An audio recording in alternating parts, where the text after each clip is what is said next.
Good evening and welcome to Tucker Carlson Tonight. There are a lot of things you want to know about Kamala Harris, and we plan to tell you.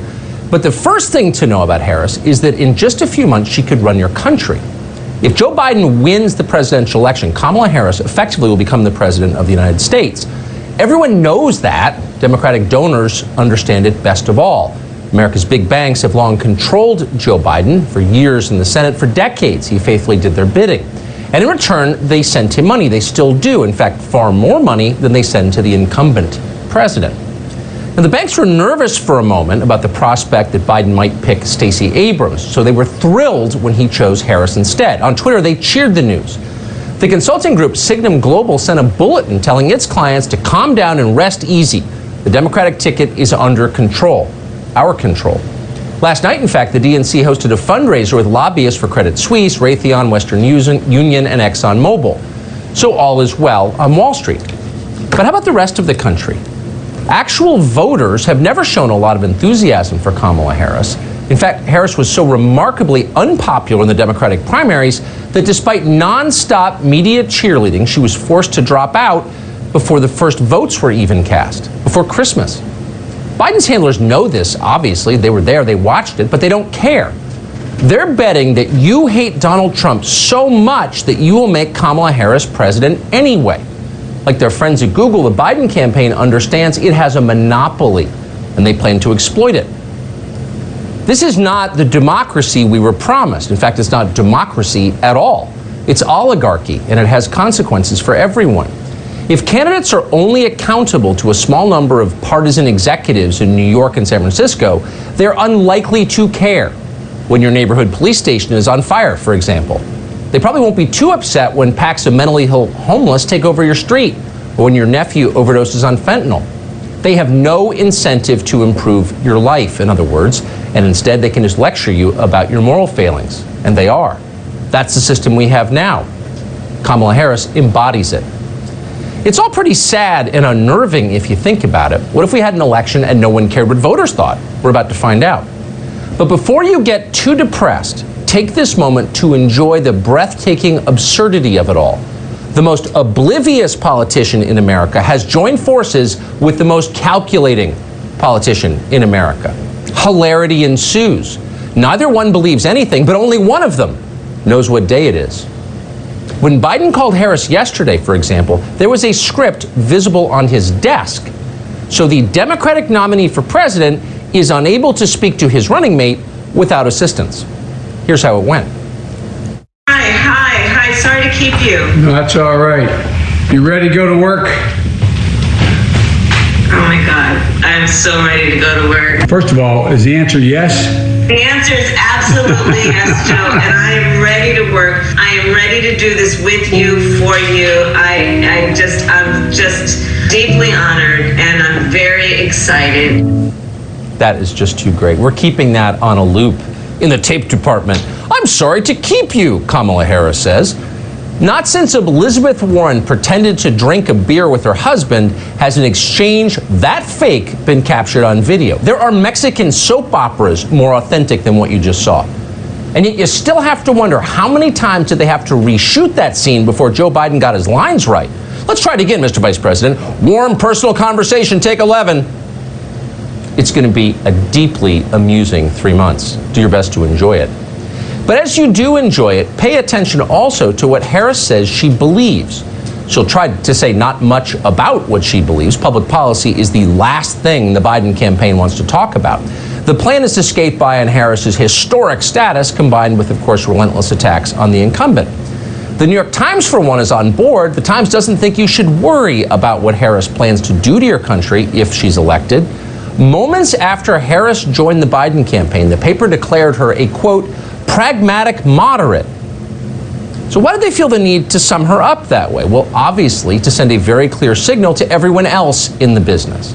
At this late stage in American journalism, the New York Times exists primarily as an assignment editor for producers at CNN. If the Times declares it, the 26-year-old Vassar grads who decide what's on cable television faithfully repeat it. So expect to hear quite a bit about Harris's pragmatic moderation in coming weeks. You probably already are.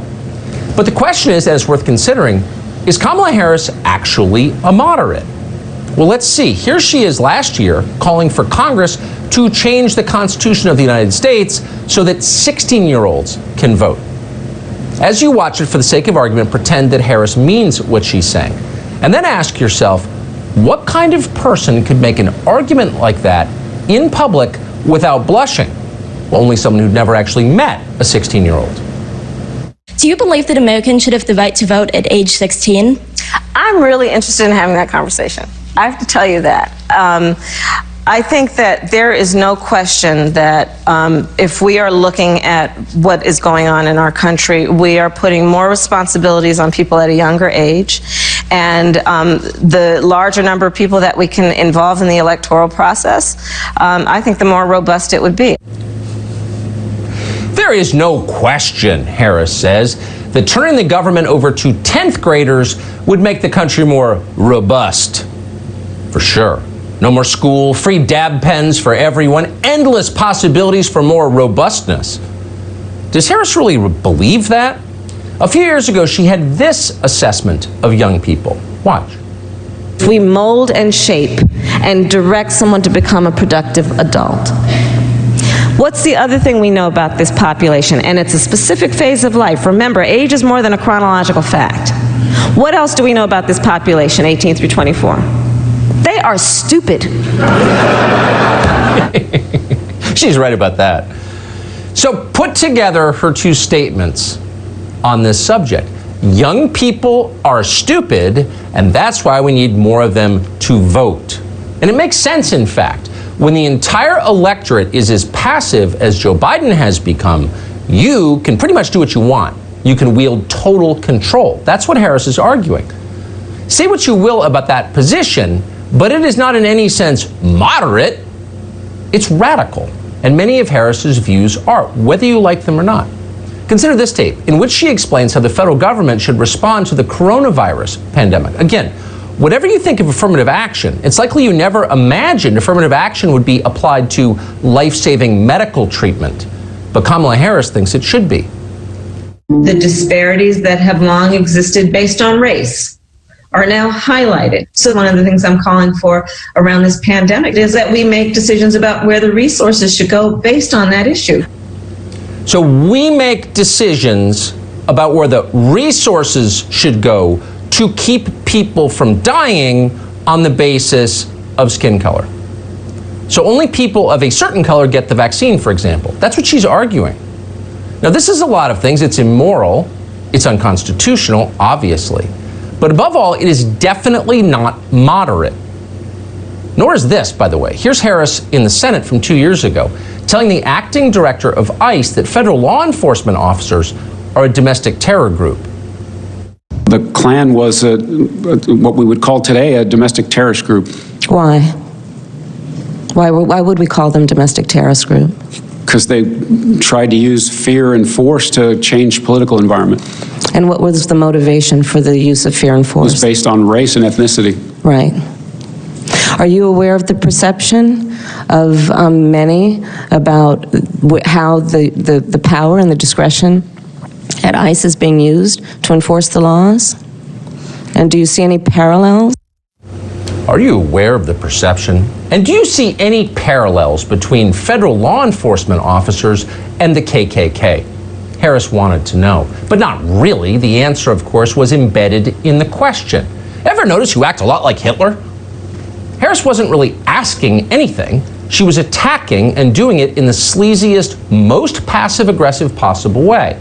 But don't fight back, don't even think about it, because the only people who criticize Kamala Harris are morally bad people. She's been making that very clear for years. She's even been willing to attack her fellow Democrats.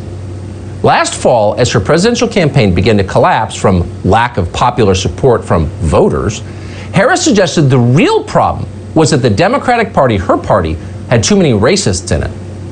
What I describe and what I believe to be the elephant in the room about my campaign. What is that?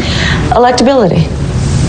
What do you mean? Electability. You know, essentially, is America ready for a woman and a woman of color to be president of the United States? America was ready for a black man to be president of the United States. And this conversation happened for him. There is a lack of ability or a difficult a difficulty in imagining that someone who we have never seen can do a job that has been done, 45 times by someone who is not that person. Is America ready? Again, it's all pretty amusing. And yes, to answer her question, America is indeed ready for a black president. We elected one twice. But is America ready for a shallow, hectoring rich lady whose only real fans work at hedge funds and MSNBC? That's the real question here. But don't expect anyone in authority to ask it. Instead, expect more lying, more propaganda. We're seeing it everywhere just in the last 24 hours. In November, for example, the New York Times described Kamala Harris as, quote, an uneven campaigner who changes her message and tactics to little effect and has a staff torn into factions. But that's no longer true. You know why? Because it's election season. It's time to take out the orange menace. So the New York Times has revised its view. Harris is now, quote, a political warrior shaped by life in two worlds. And needless to say, she's a pragmatic moderate. The rest of the media vehemently agree with this. In fact, they were so excited about Kamala Harris getting in the race that for a moment, they forgot to scream at their makeup artists.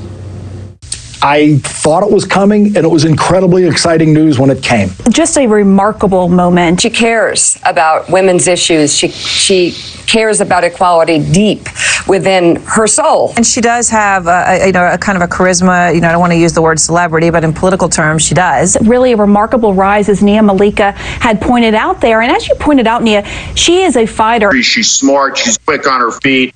She's articulate. One of the pluses for Kamala Harris' candidacy is her personal magnetism. This is a phenomenal pick tonight. People wanted to be around her. There was a charisma, a fascination, for lack of a better word, Anderson, a bit of celebrity surrounding Kamala Harris. I immediately understood why people in California saw her as the female Obama. She's remarkable. Really, the question is, if she gives a campaign speech from a position of elevation, is it a Sermon on the Mount? News at 11. The anchors on CNN, of course, were especially supportive. In fact, Kamala Harris is the only politician their boss, the tiny but secretive Jeff Zucker, has ever publicly endorsed. When she ran for Attorney General in the state of California, Zucker said this, quote, Kamala is not just important for the city of San Francisco, the state of California, but for the entire country, end quote. So according to Jeff Zucker, Kamala Harris is that important, existentially important, spiritually important, probably too important to cover as you would a mere politician who just wants to take over your country. So stop asking questions, obey.